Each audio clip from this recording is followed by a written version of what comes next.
Eu soube que algo estava errado no momento em que minha nora sorriu para mim do outro lado da recepção do casamento e perguntou: Então, Claire, agora que Tom e eu somos oficialmente família, o que exatamente você possui? A pergunta me atingiu como um soco na espinha. Não era um como você está se sentindo, nem um obrigado por tudo, nem mesmo um que bom que você está aqui. Era apenas isso. O que você possui? Tenho 58 anos. Enterrei um marido. Criei um filho sozinha. Trabalhei em turnos duplos como enfermeira durante 23 anos e aprendi a consertar meu próprio encanamento porque não tinha dinheiro para chamar um profissional. Sei a diferença entre curiosidade e cálculo. Isto foi cálculo. Ah, só a minha casinha, eu disse, mexendo o champanhe com um palito de coquetel, mantendo a voz leve. Nada de emocionante. O sorriso dela não vacilou, mas seus olhos fizeram algo estranho e desviaram-se. Por um instante, para meu filho Tom, que estava perto da mesa do bolo. Ele ria com os padrinhos, o rosto corado de alegria, e talvez por causa de um pouco de uísque. Ele se parecia tanto com o pai, naquele momento que chegava a doer. Só a casa? Insistiu Vanessa, inclinando-se para a frente como se fôssemos velhas amigas compartilhando segredos. Tom comentou que você recebeu algum tipo de herança quando o pai dele faleceu. Imóveis? Ou algo assim. Meu peito apertou. Tom mencionou isso? Só umas economias. Menti com naturalidade. E me desculpei, indo ao banheiro. Tranquei-me numa cabine e pressionei as palmas das mãos contra as coxas, tentando fazê-las parar de tremer. A herança que ela tanto almejava era uma fazenda de 200 hectares em Montana Terra, para extração de madeira. Uma casa principal, 2 cabanas para hóspedes e um estábulo. Meu falecido marido, Daniel, a havia comprado anos antes de morrer. A propriedade dos seus sonhos onde planejava se aposentar. Quando faleceu repentinamente de um ataque cardíaco, 3 anos atrás, deixou tudo para mim. Não para Tom, para mim, com um bilhete escrito à mão, inserido no testamento, que dizia: Claire, isto é seu. Não deixe ninguém fazer você se sentir culpada por isso. Você conquistou a sua paz. Eu havia contado a Tom sobre a casa que Daniel me deixou na cidade, a modesta casa de 3 quartos onde eu ainda morava. Mas nunca mencionei o rancho. Algo dentro de mim me dizia para manter segredo. O advogado de Daniel havia me aconselhado o mesmo. Você não deve explicações a ninguém, disse ele. Nem mesmo ao seu filho. Não até que você esteja pronta. Eu não estava preparado. E agora, parado em uma cabine do banheiro no casamento do meu filho, enquanto sua nova esposa me interrogava sobre bens, eu estava grato por ter escutado. Voltei à recepção e fiquei observando-os. Observando-os atentamente. Vanessa tinha 26 anos, 12 anos mais nova que Tom. Deslumbrante de uma forma natural, que fazia as mulheres mais velhas se sentirem invisíveis. Cabelos longos e escuros, pele perfeita, uma risada que atraía olhares. Eles se conheceram 8 meses atrás, em um retiro corporativo. Ela trabalhava no marketing de uma startup de tecnologia. Tom era um gerente de projetos de nível intermediário. Bom no que fazia, mas não rico. Confortável. Ele sempre fora responsável com dinheiro.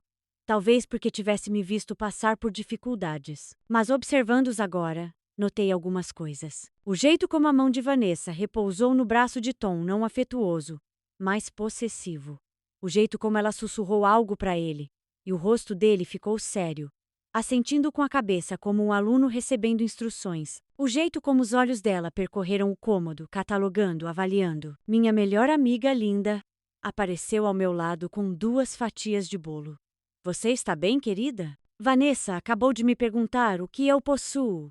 Eu disse baixinho. O garfo de Linda parou a meio caminho da boca. Ela o quê? No próprio casamento dela, ela perguntou quais bens eu possuía. Jesus Cristo. Linda pousou o prato. O que você disse a ela? Que eu simplesmente tenho a casa. Linda sabia do rancho. Ela me ajudou a dirigir até lá no verão passado para dar uma olhada. Caminhou pela propriedade comigo enquanto eu chorava, ria e tentava imaginar um futuro onde eu realmente morasse lá. Ela segurou minha mão quando admiti que me sentia culpada por não ter contado a Tom. Ótimo, disse Linda com firmeza. Que continue assim. Mas ele é meu filho, e essa é a esposa dele. Aquela que acabou de te interrogar financeiramente na festa de casamento dela. Linda apertou meu pulso. Claire, ouça sua intuição. Eu queria discutir.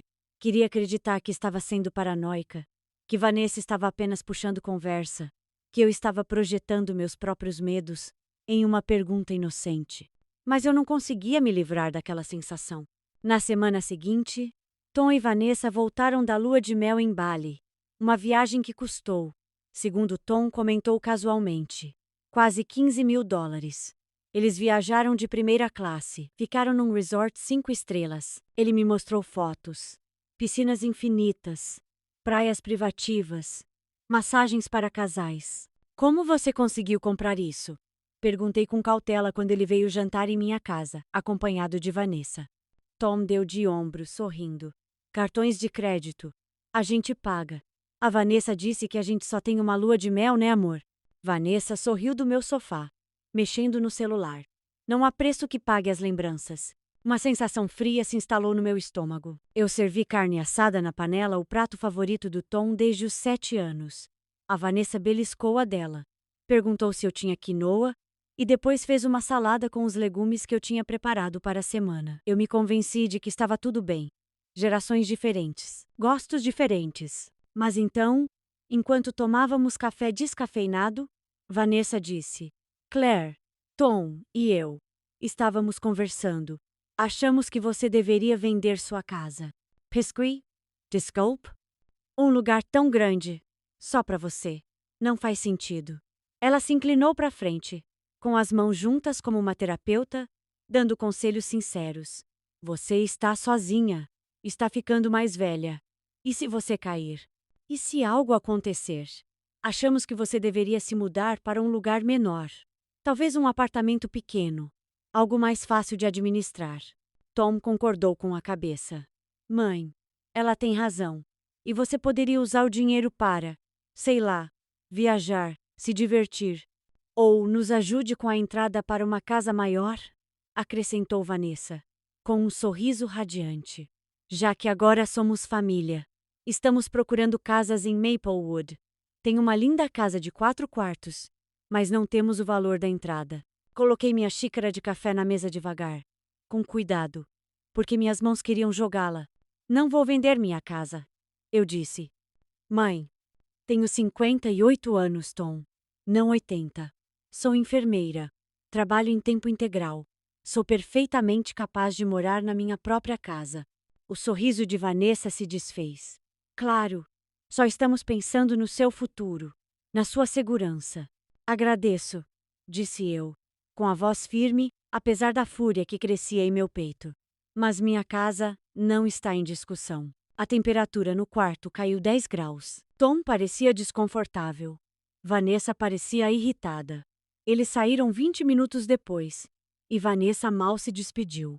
Depois que eles saíram, sentei na cozinha e fiquei olhando para o assado que ninguém tinha terminado. Meu telefone vibrou. Mensagem do Tom. Mãe, você não precisava ser grossa. A Vanessa só estava tentando ajudar. Eu não respondi. Outra notificação. Desta vez, era de um grupo de bate-papo ao qual eu havia sido adicionado. O nome: Planejamento Familiar Bennett. Participantes: Tom, Vanessa e eu. Vanessa enviou uma mensagem. Oi, Claire.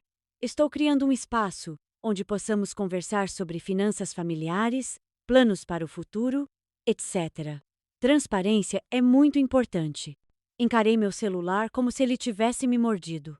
Finanças familiares? Eu era viúva havia 3 anos. Tom era casado, tinha sua própria renda.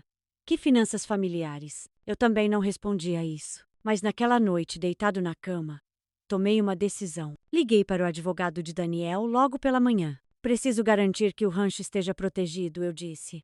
À prova de falhas. Ninguém pode contestá-lo. Ninguém pode reivindicá-lo. Ninguém precisa sequer saber da sua existência, a menos que eu decida contar. Já está, assegurou-me ele. Está em seu nome. Propriedade exclusiva. Mas, se estiver preocupado, podemos criar um fundo fiduciário. Uma camada extra de proteção. Faça isso, eu disse. Eu não sabia o que estava por vir. Mas eu sabia, lá no fundo do meu ser, que esconder aquele rancho talvez tivesse sido a coisa mais inteligente que eu já fiz. Eu soube que algo estava errado no momento em que minha nora sorriu para mim do outro lado da recepção do casamento e perguntou: Então, Claire, agora que Tom e eu somos oficialmente família, o que exatamente você possui? A pergunta me atingiu como um soco na espinha. Não era um como você está se sentindo, nem um obrigado por tudo, nem mesmo um que bom que você está aqui. Era apenas isso. O que você possui? Tenho 58 anos. Enterrei um marido. Criei um filho sozinha. Trabalhei em turnos duplos como enfermeira durante 23 anos. E aprendi a consertar meu próprio encanamento, porque não tinha dinheiro para chamar um profissional. Sei a diferença entre curiosidade e cálculo. Isto foi cálculo. Ah, só a minha casinha, eu disse, mexendo o champanhe com um palito de coquetel, mantendo a voz leve. Nada de emocionante. O sorriso dela não vacilou, mas seus olhos fizeram algo estranho. Desviaram-se por um instante para meu filho Tom, que estava perto da mesa do bolo. Ele ria com os padrinhos, o rosto corado de alegria e talvez por causa de um pouco de uísque. Ele se parecia tanto com o pai naquele momento que chegava a doer. Só a casa? Insistiu Vanessa, inclinando-se para a frente como se fôssemos velhas amigas compartilhando segredos. Tom comentou que você recebeu algum tipo de herança quando o pai dele faleceu, imóveis ou algo assim. Meu peito apertou. Tom mencionou isso? Só umas economias. Menti com naturalidade. E me desculpei. Indo ao banheiro. Tranquei-me numa cabine e pressionei as palmas das mãos contra as coxas, tentando fazê-las parar de tremer. A herança que ela tanto almejava era uma fazenda de 200 hectares em Montana Terra para a extração de madeira, uma casa principal, 2 cabanas para hóspedes e um estábulo. Meu falecido marido, Daniel, a havia comprado anos antes de morrer. A propriedade dos seus sonhos onde planejava se aposentar. Quando faleceu repentinamente de um ataque cardíaco 3 anos atrás, deixou tudo para mim. Não para Tom. Para mim, com um bilhete escrito à mão inserido no testamento que dizia: Claire, isto é seu. Não deixe ninguém fazer você se sentir culpada por isso. Você conquistou a sua paz. Eu havia contado a Tom sobre a casa que Daniel me deixou na cidade, a modesta casa de 3 quartos onde eu ainda morava. Mas nunca mencionei o rancho. Algo dentro de mim me dizia para manter segredo. O advogado de Daniel havia me aconselhado o mesmo. Você não deve explicações a ninguém, disse ele. Nem mesmo ao seu filho. Não até que você esteja pronta. Eu não estava preparado. E agora, parado em uma cabine do banheiro no casamento do meu filho enquanto sua nova esposa me interrogava sobre bens, eu estava grato por ter escutado. Voltei à recepção e fiquei observando-os atentamente. Vanessa tinha 26 anos, 12 anos mais nova que Tom. Deslumbrante de uma forma natural que fazia as mulheres mais velhas se sentirem invisíveis. Cabelos longos e escuros, pele perfeita, uma risada que atraía olhares. Eles se conheceram 8 meses atrás, em um retiro corporativo. Ela trabalhava no marketing de uma startup de tecnologia. Tom era um gerente de projetos de nível intermediário. Bom no que fazia, mas não rico. Confortável. Ele sempre fora responsável com o dinheiro. Talvez porque tivesse me visto passar por dificuldades. Mas observando-os agora, notei algumas coisas. O jeito como a mão de Vanessa repousou no braço de Tom não afetuoso, mas possessivo. O jeito como ela sussurrou algo para ele e o rosto dele ficou sério, assentindo com a cabeça como um aluno recebendo instruções. O jeito como os olhos dela percorreram o cômodo, catalogando, avaliando. Minha melhor amiga, Linda, apareceu ao meu lado com 2 fatias de bolo. Você está bem, querida? Vanessa acabou de me perguntar o que eu possuo. Eu disse baixinho. O garfo de Linda parou a meio caminho da boca. Ela o quê? No próprio casamento dela, ela perguntou quais bens eu possuía. Jesus Cristo. Linda pousou o prato. O que você disse a ela? Que eu simplesmente tenho a casa. Linda sabia do rancho. Ela me ajudou a dirigir até lá no verão passado para dar uma olhada. Caminhou pela propriedade comigo enquanto eu chorava. Ria e tentava imaginar um futuro onde eu realmente morasse lá. Ela segurou minha mão quando admiti que me sentia culpada por não ter contado a Tom. Ótimo, disse Linda com firmeza. Que continue assim. Mas ele é meu filho. E essa é a esposa dele. Aquela que acabou de te interrogar financeiramente na festa de casamento dela. Linda apertou meu pulso. Claire, ouça sua intuição. Eu queria discutir. Queria acreditar que estava sendo paranoica. Que Vanessa estava apenas puxando conversa. Que eu estava projetando meus próprios medos em uma pergunta inocente. Mas eu não conseguia me livrar daquela sensação. Na semana seguinte, Tom e Vanessa voltaram da lua de mel em Bali, uma viagem que custou, segundo Tom comentou casualmente, quase $15.000. Eles viajaram de primeira classe, ficaram num resort 5 estrelas. Ele me mostrou fotos, piscinas infinitas, praias privativas, massagens para casais. Como você conseguiu comprar isso? Perguntei com cautela, quando ele veio jantar em minha casa, acompanhado de Vanessa. Tom deu de ombros, sorrindo. Cartões de crédito. A gente paga. A Vanessa disse que a gente só tem uma lua de mel, né, amor? Vanessa sorriu do meu sofá, mexendo no celular. Não há preço que pague as lembranças. Uma sensação fria se instalou no meu estômago. Eu servi carne assada na panela, o prato favorito do Tom desde os 7 anos. A Vanessa beliscou a dela, perguntou se eu tinha quinoa, e depois fez uma salada com os legumes que eu tinha preparado para a semana. Eu me convenci de que estava tudo bem. Gerações diferentes, gostos diferentes. Mas então, enquanto tomávamos café descafeinado, Vanessa disse: Claire, Tom e eu estávamos conversando. Achamos que você deveria vender sua casa. Pesqui? Desculpe. Um lugar tão grande só para você? Não faz sentido. Ela se inclinou para a frente, com as mãos juntas como uma terapeuta dando conselhos sinceros. Você está sozinha, está ficando mais velha. E se você cair?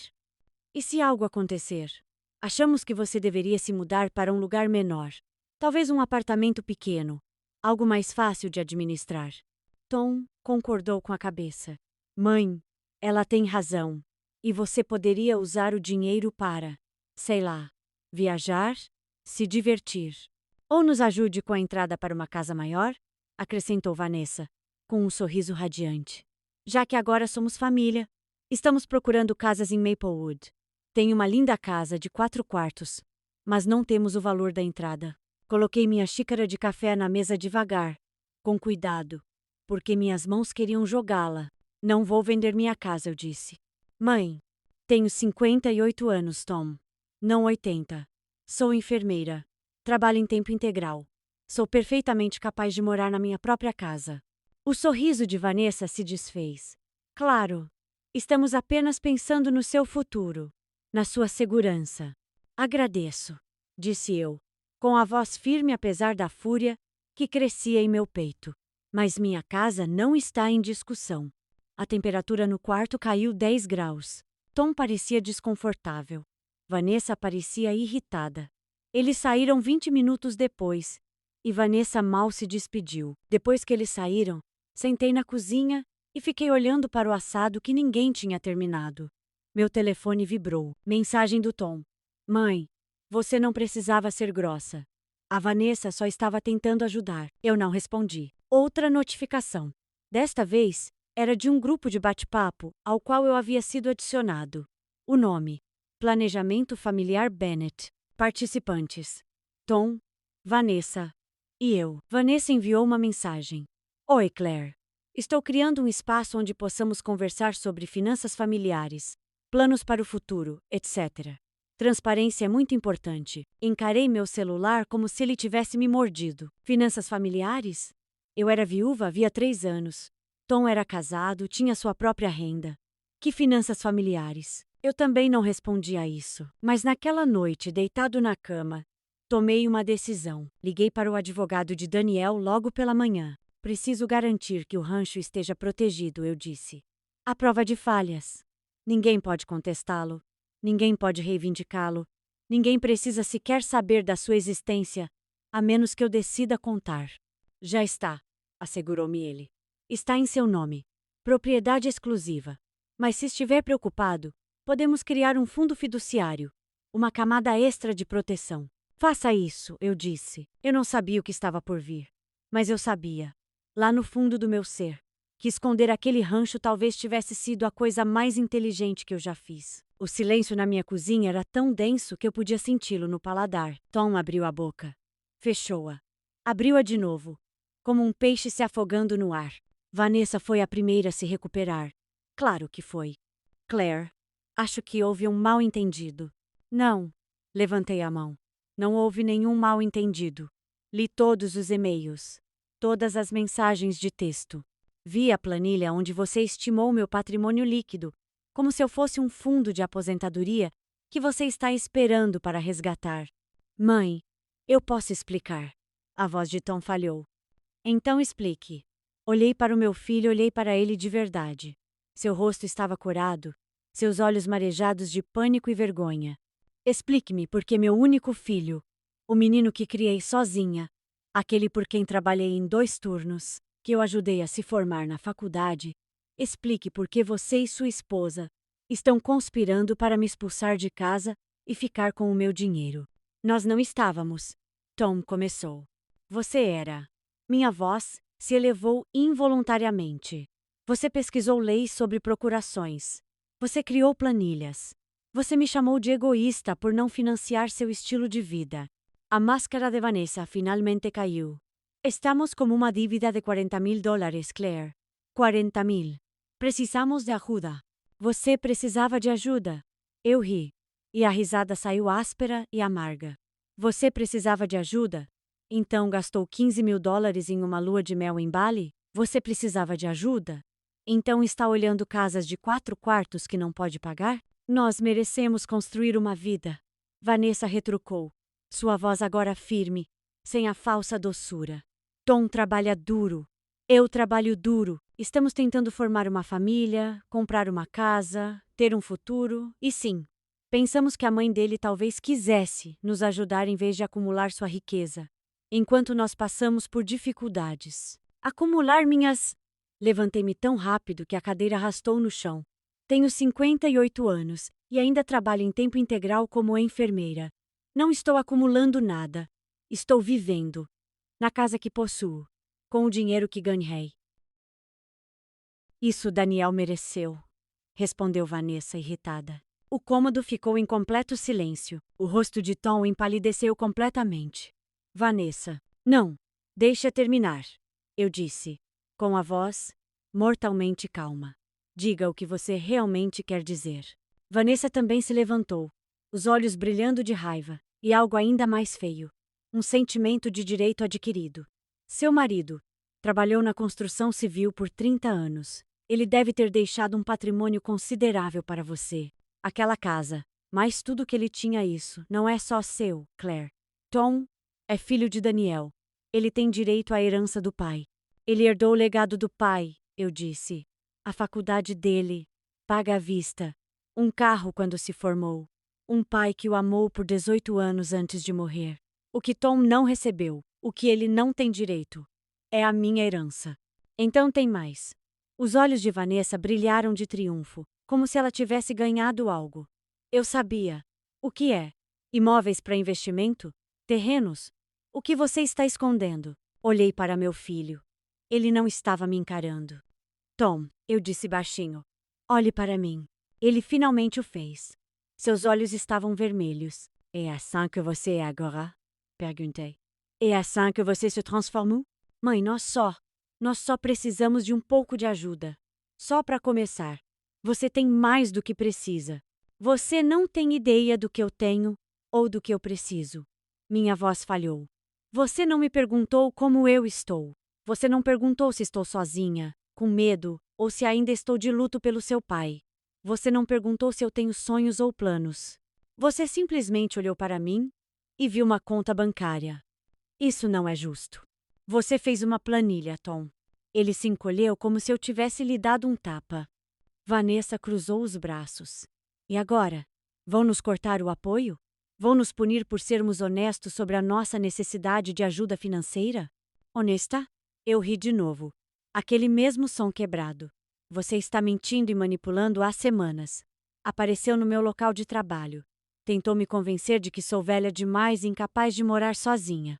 Criou grupos de bate-papo, me mandou anúncios de imóveis e pesquisou como controlar minhas finanças. Isso não é honestidade. Isso é golpe. Mãe. Tom estendeu a mão para mim. Dei um passo para trás. Não faça isso. Sua mão caiu. Respirei fundo. Me acalmei. Quando falei de novo, minha voz estava calma. Fria. Eis o que vai acontecer. Primeiro, vou te excluir do meu plano de celular, do meu seguro e de todas as outras contas que ainda compartilhamos. Segundo, você não vai receber dinheiro meu, nem para uma casa, nem para suas dívidas, nem para nada. Terceiro, se você tentar me manipular, me pressionar ou aparecer sem ser convidado novamente, cortarei o contato completamente. Você não pode? Eu posso. E vou. Olhei para Vanessa. Você queria transparência? Aqui está. Tenho bens que você desconhece. Jamais lhe direi quais são. E quando eu morrer SE, eu deixar alguma coisa para Tom, será em um fundo fiduciário, ao qual ele não terá acesso, até provar que aprendeu o verdadeiro significado de família.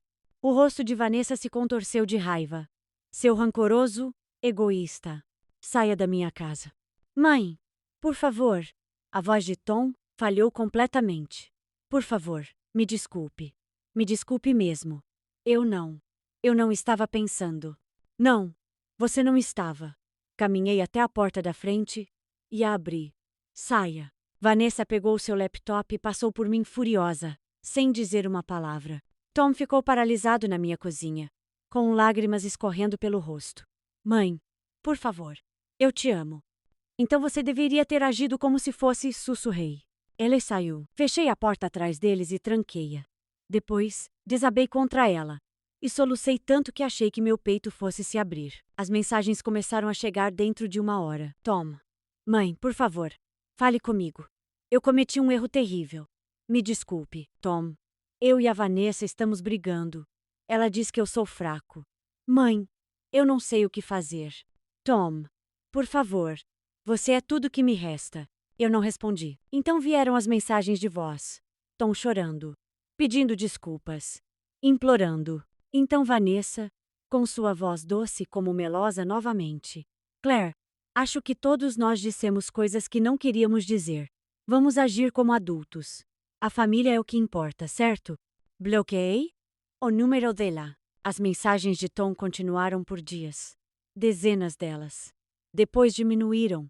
Depois, pararam. Naquela primeira semana, Linda apareceu com mantimentos, vinho e sua presença forte e inabalável. Como você está?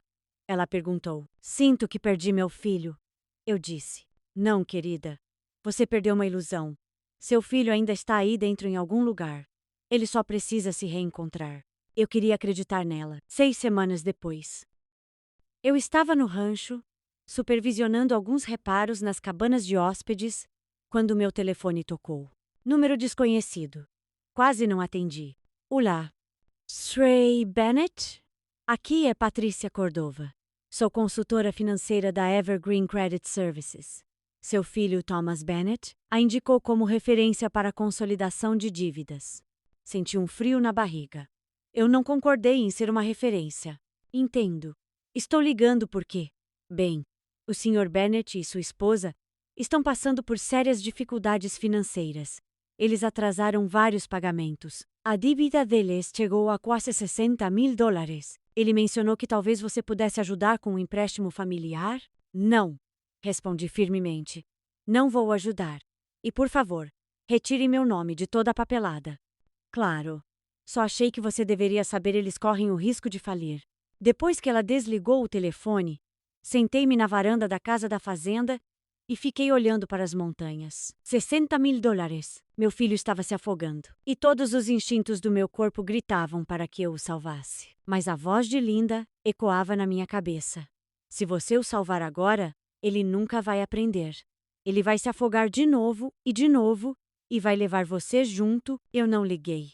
Eu não mandei mensagem. Eu o deixei se afogar. 3 meses depois, eu estava plantando bulbos no meu jardim quando um carro entrou na minha garagem. Tom conseguiu sair sozinho. Ele parecia mais magro, cansado, de alguma forma mais velho. Levantei-me lentamente, limpando a sujeira das mãos, com o coração acelerado. Oi, mãe, disse ele baixinho. Oi. Ficamos ali parados, a 3 metros de distância um do outro, O vento frio de outubro entre nós. Não estou aqui para pedir dinheiro, disse ele rapidamente. Eu só queria que você soubesse. Vanessa e eu nos separamos. Eu não disse nada. Ela foi embora quando tivemos que vender os móveis para pagar o aluguel. Me chamou de fracassado. Disse que eu era fraco demais, controlado demais por você. Ele riu amargamente. O engraçado é que ela tinha razão em uma parte. Eu era controlado. Só que não por você. Por ela. Tom, vou entrar com pedido de falência, continuou ele. Consegui um segundo emprego. Estou morando em um apartamento pequeno com um colega de quarto. Estou recomeçando do zero. As lágrimas ardiam nos meus olhos. Me desculpe, mãe. Sua voz falhou. Me desculpe mesmo. Não espero que você me perdoe. Não espero nada. Só precisava que você soubesse que agora eu vejo o que eu fiz, no que me transformei. E tenho vergonha. Eu fiquei ali parada, segurando minhas luvas de jardinagem, olhando para meu filho quebrado, humilhado, finalmente desperto. Você faz terapia? Perguntei. Ele assentiu com a cabeça. 2 vezes por semana. Você está assumindo a responsabilidade? Mesmo? Sim. Sua voz era firme. Não culpo mais a Vanessa. Fiz minhas escolhas. Eu te magoei. A responsabilidade é minha. Respirei fundo. Não estou pronta para ter você de volta na minha vida. Não completamente. Ainda não. Ele assentiu com a cabeça, com lágrimas escorrendo pelo rosto. Eu entendo. Mas, eu disse com cautela, estou disposta a tomar um café, uma vez por mês, em um lugar neutro. Conversamos. Conversamos de verdade. Você me conta sobre a terapia, sobre o que está aprendendo, e talvez a gente reconstrua. Aos poucos.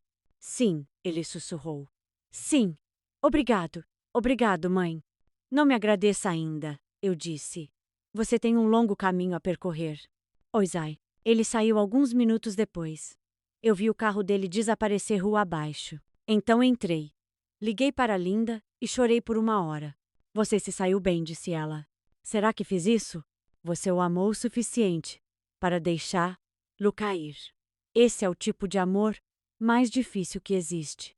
1 ano depois, estou na varanda da casa da fazenda, observando o nascer do sol pintar as montanhas de dourado. Tom está aqui. Ele veio dirigindo ontem, foi ideia dele. Ele queria ver o lugar que eu mantinha escondido. É lindo, mãe, disse ele ao chegar, com os olhos arregalados. Papai teria adorado isso. Sim, ele fez isso, eu disse. Por isso deixou para mim. Passamos a noite conversando. Conversando de verdade. Sobre a terapia dele. Sobre o novo emprego, um emprego melhor, que ele conquistou por mérito próprio. Sobre os erros dele e o seu crescimento. Sobre o perdão. Não espero que você me deixe aqui, ele dissera ontem à noite durante o jantar. Não espero nada, mas espero. Espero que um dia você acredite que eu mudei. Eu observei meu filho, mais magro, mais humilde, e finalmente ele mesmo novamente. Estou começando a, eu disse. Agora, na luz da manhã, Tom se junta a mim na varanda com 2 canecas de café. Obrigado por me deixarem vir aqui, diz ele. Obrigado por aceitar o convite. Tenho 60 anos agora. Ainda trabalho em meio período por minha conta. Passo os fins de semana no rancho. Voltei a pintar, algo que havia abandonado há décadas. Linda e eu estamos planejando uma viagem à Irlanda na próxima primavera. Tom está noivo. Não de Vanessa, mas de uma mulher gentil e discreta chamada Rachel, que trabalha como professora e não sabe nada sobre meus bens, porque Tom não perguntou e eu não contei. Quando a conheci, ela perguntou sobre o meu jardim. Não é a minha casa. Não são as minhas finanças. É o meu jardim. Convido ambos para o rancho, para o dia de ação de graças. Tom me ajuda a cozinhar. Rachel passeia pela propriedade e fica boquiaberta com a vista. Jantamos na varanda enquanto o sol se põe, e pela primeira vez em anos nos sentimos em família. Não está perfeito. Não está completamente curado. Mas real. Naquela noite, depois que eles foram dormir na cabana de hóspedes, sentei-me sozinho na varanda. Penso em Daniel. No bilhete que ele me deixou. Você conquistou a sua paz. Finalmente entendi o que ele quis dizer. A paz não é algo que alguém te dá. É algo pelo qual você luta. Algo que você protege. Às vezes, das pessoas que você mais ama. Aprendi que o amor sem limites nada mais é do que autodestruição disfarçada. Aprendi que ser uma boa mãe não significa ser um caixa eletrônico ou um capacho. Aprendi que a palavra não pode ser a coisa mais amorosa que você já disse. E aprendi que às vezes, a coisa mais corajosa que você pode fazer é deixar alguém que você ama falhar para que essa pessoa aprenda a se sustentar sozinha. Pego meu celular e digito uma mensagem. Não para o Tom, para qualquer pessoa que precise ouvi-la. Se alguém te faz sentir culpado por ter limites, essa pessoa não está tentando te amar. Ela está tentando te controlar. Não deixe. Sua paz vale a pena ser protegida. Mesmo que isso te custe tudo. Eu publico. Desligo o celular. E me sento na tranquilidade da minha paz conquistada com muito esforço. O rancho é meu. Minha vida é minha. Meu futuro é meu. E pela primeira vez, desde que Daniel morreu, eu não estou apenas sobrevivendo. Estou vivendo. Se você já se sentiu culpado por se proteger, por dizer não, por escolher a sua paz em vez do conforto de outra pessoa, este é o seu voto de confiança. Você não deve a ninguém acesso à sua vida, ao seu dinheiro ou ao seu coração só porque são da família. O amor verdadeiro respeita limites. Todo o resto é apenas manipulação disfarçada. O que você faria na situação da Claire? Você já teve que escolher entre ajudar alguém que ama e se proteger? Compartilhe sua história nos comentários.